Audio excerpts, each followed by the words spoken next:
জায়গা নেই তো।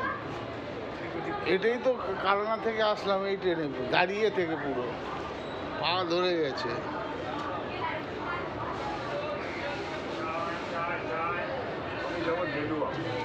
ও আচ্ছা, আমি ডন বস্কো কাজ করো ওখানে, ডন বস্কে? তাহলে এইখানটা বসো এমসিকেবিতে।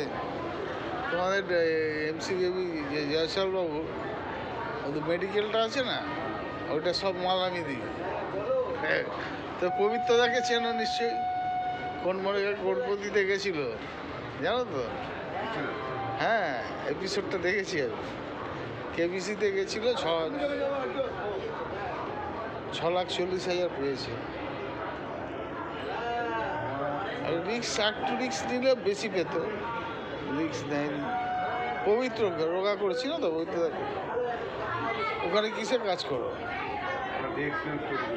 হ্যাঁ, বেঞ্চগুলো নিজে তৈরি করো, ওখানেই তোমাকে থাকতে হয়। কখন কি লাগবে, ভালো নাম ছিল তখন থেকে বলছিল কৃষ্ণনগর ডনবক্সে কাজ করতো। আচ্ছা আচ্ছা, কৃষ্ণনগর ডনবক্স থেকে নিয়ে নিল রেলওয়াটা করে আবার রেস্ট